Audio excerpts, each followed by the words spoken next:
Hi, hello everyone. வணக்கம். நான் உங்க தீபன் from அமிர்தா இன்ஸ்டிடியூட். இப்போ தமிழ்நாடு MBBS மெடிக்கல் கவுன்சிலிங் வந்து என்னைக்கு ஸ்டார்ட் ஆக போகுது, as well as rank list அதுதான் இப்போ நம்ம பார்த்துட்டு இருக்கோம். ஏன்னா சீட்டு அதை வச்சு தான் நம்ம சொல்ல முடியும் எக்ஸாக்டாக இந்த ரேங்க்கு வரைக்கும் கம்யூனிட்டி ரேங்க்கை வச்சு எக்ஸாக்டாக நம்ம சொல்லிட முடியும் எந்த கம்யூனிட்டி ரேங்க் வரைக்கும் சீட்ஸ் கிடைக்குன்னு.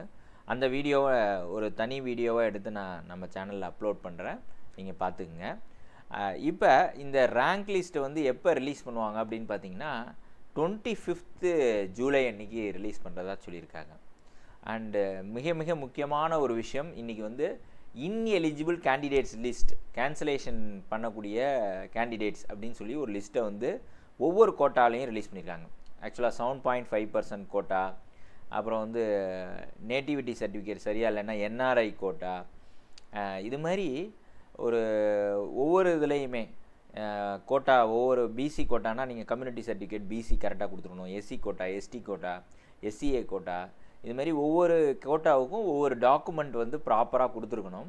அந்த டாக்குமெண்ட் வந்து ப்ராப்பராக இல்லாத பட்சத்தில் அதை வந்து இப்போ இன்எலிஜிபிள் கேண்டிடேட்ஸ்னு இப்போ வெப்சைட்டில் வந்து ஹோஸ்ட் பண்ணிட்டாங்க. தமிழ்நாடு மெடிக்கல் செலெக்ஷன் .net அப்படின்னு சொல்கிறோம் இல்லையா, அந்த வெப்சைட்டில் வந்து ஒவ்வொரு லிஸ்ட்டையும் இந்த மாதிரி நோட்டிஃபை பண்ணி போட்டாங்க. இதில் என்ன இருக்கும் அப்படின்னு நீங்கள் பார்த்தீங்கன்னா அப்ளிகேஷன் நம்பர் போட்டிருப்பாங்க.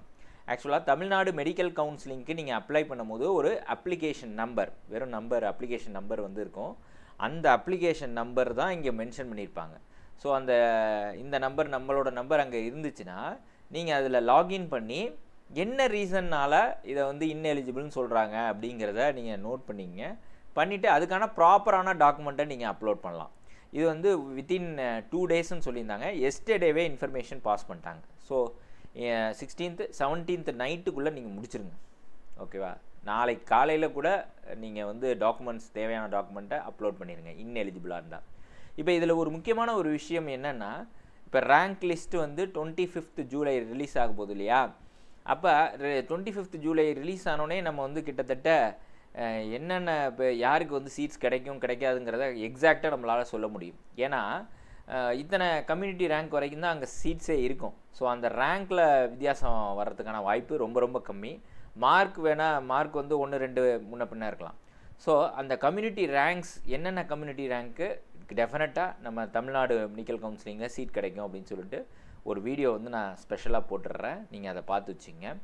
ஸோ 25th ஜூலை அன்றைக்கி நீங்கள் வந்து கன்ஃபார்ம் பண்ணிக்கலாம் எங்கே வந்து நமக்கு வந்து சீட் கிடைக்குமா, எத்தனாவது ரேங்க் வரைக்கும் கிடைக்கும் அப்படிங்கிறத எக்ஸாக்டாக நம்ம ஓரளவுக்கு கண்டுபிடிச்சிடலாம். அண்டு இப்போ இந்த இன்எலிஜிபிள் கேண்டிடேட்ஸ்லாம் வந்து இந்த லிஸ்ட்டில் நீங்கள் வந்து போய் செக் பண்ணிடுங்க. 2 நாளுக்குள்ளே மாற்றணும் இல்லையா? நீங்கள் அந்த யாரெல்லாம் இன்எலிஜிபிள்னு அந்த அப்ளிகேஷன் நம்பர் இதில் மென்ஷன் பண்ணியிருக்காங்களோ அந்த அப்ளிகேஷன் நம்பர் உள்ளவங்க மட்டும்தான் லாகின் பண்ண முடியும். ஸோ அவங்க மட்டும் உள்ளார போய் லாகின் பண்ணி இந்த டாக்குமெண்ட்ஸை அப்லோட் பண்ணிடுங்க. தேவையான டாக்குமெண்ட்ஸை, கரெக்டாக இருக்கிற டாக்குமெண்ட்ஸை, மிஸ்ஸிங் டாக்குமெண்ட்ஸை கரெக்டாக அப்லோட் பண்ணிடுங்க. இப்போ பிசின்னு இருக்கீங்க, NRI கோட்டாவாக இருக்கீங்க, அவங்களுக்கு நேட்டிவிட்டி சர்டிஃபிகேட் கரெக்டாக இருக்கணும். ஏதாவது ஒரு இடத்துல தான் நேட்டிவிட்டி இருக்கணும். ஸோ அந்த நேட்டிவிட்டி சர்டிஃபிகேட்டை ப்ராப்பராக வந்து நீங்கள் அப்லோட் பண்ணியிருக்கோமா அப்படின்னு செக் பண்ணுங்கள். அங்கே ரீசன் இருக்கும், அந்த ரீசனை பார்த்துட்டு அதுக்கு தகுந்தாப்பில் ரியாக்ட் பண்ணிடுங்க. ஸோ இது ரொம்ப ரொம்ப முக்கியமான விஷயம். யாரெல்லாம் தமிழ்நாடு மெடிக்கல் கவுன்சிலிங்கில் அப்ளை பண்ணியிருக்காங்களோ அவங்களுக்கெல்லாம் இது முக்கியமாக தெரிய வேண்டிய விஷயம். இந்த 2 நாளுக்குள்ளே தான் அந்த ஆப்பர்ச்சுனிட்டி, அதுக்கு மேலே க்ளோஸ் பண்ணிடுவாங்க. ஸோ யாரெல்லாம் நீங்கள் பார்க்குறீங்களோ உங்களோட சொந்தக்காரவங்க இல்லை உங்களோட அண்ணன் தம்பி யாராக வேணாலும் இருக்கட்டும், அவங்க அப்ளிகேஷன் போட்டு கரெக்டாக ஆகியிருக்கா, இன்எலிஜிபிளாக இருந்துச்சுன்னா உடனே நீங்கள் அந்த ரீசனை பார்த்து, அதுக்கு நாளைக்கு வரைக்கும் டைம் இருக்குது, டாக்குமெண்ட்ஸ் ப்ராப்பராக நீங்கள் ரீசன் கொடுத்து அப்லோட் பண்ணிடலாம். ஸோ இதுதான் முக்கியமான ஒரு அர்ஜென்ட்டான இன்ஃபர்மேஷன். இதை தவிர்த்து ரேங்க் லிஸ்ட்டு நான் சொல்லிட்டேன். And then Tamil Nadu medical counselling 30th ஜூலைலேருந்து ஸ்டார்ட் ஆகிறதுக்கான வாய்ப்பு பிரகாசமாக இருக்குதுன்னு சொல்லி நம்மளோட ஹையர் எஜுகேஷன் மினிஸ்டர் வந்து இன்றைக்கி டாக் கொடுத்துருக்காரு. So hopefully Tamil Nadu medical counselling வந்து ஸ்டார்ட் ஆக போகுது.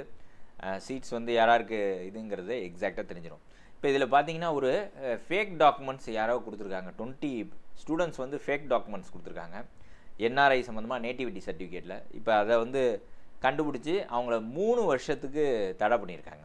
இந்த கவுன்சிலிங்கில் MBBS கவுன்சிலிங்கில் இனிமேலுக்கு 3 வருஷத்துக்கு அவங்க பார்ட்டிசிபேட் பண்ண முடியாது. ஸோ அதை நீங்கள் தெரிஞ்சுங்க. ஏன்னா ஃபேக் டாக்குமெண்ட்ஸுங்கிறது ரொம்ப இம்ப்ராப்பரான ஒரு விஷயம். அந்த இதை நோக்கி நம்ம ஸ்டூடெண்ட்ஸ் நிச்சயமாக போக மாட்டீங்க. இருந்தாலும் நீங்கள் இன்ஃபர்மேஷனை தெரிஞ்சு வச்சுங்க. ஸோ இதெல்லாம் வந்து இப்போதைக்கு இருக்கிற அப்டேட். இந்த ஃபேக் டாக்குமெண்ட்ஸை பொறுத்த வரைக்கும் முன்னெல்லாம் வந்து இதெல்லாம் கவுன்சிலிங்லாம் முடிஞ்சு உள்ளரே அட்மிஷன் பண்ணிடுவாங்க. அட்மிஷன் போட்ட பிறகு இந்த இதெல்லாம் ஃபேக்காக இருக்குது அப்படின்னு சொல்லி இது பண்ணவங்களாம் கேன்சல் பண்ணி வெளியேற்றினவங்களெல்லாம் நம்ம பார்த்துருக்கோம். இப்போ வந்து முன்னாடியே வெரிஃபிகேஷன் ப்ராப்பராக செக் பண்ண ஆரம்பிச்சிட்டாங்க. அப்ளிகேஷன்லேயே செக் பண்ணுறது தான் வெரி இம்பார்ட்டன்ட் ப்ராப்பரான நடவடிக்கை. படித்து முடித்த பிறகு அவங்கள போய் வெளியே தள்ளுறதுங்கிறது சரியான ஒரு இது இல்லை. இப்போ ப்ராப்பராக ஸ்டார்ட் பண்ணிட்டாங்க. ஸோ வெரிஃபிகேஷன் பக்காவாக பண்ண ஆரம்பிச்சிட்டாங்க. டெஃபினட்டாக இந்த தடவை கவுன்சிலிங்கு சூப்பராக நடக்கும்.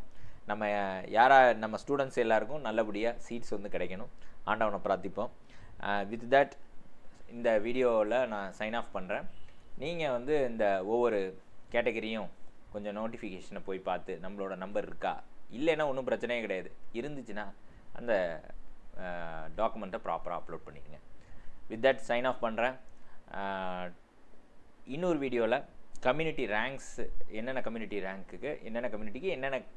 Rank MBBS seat government seat கிடைக்கும் 92.5% அண்ட் 7.5% அப்படிங்கிறத இன்னொரு வீடியோவில் நான் அப்லோட் பண்ணுறேன்.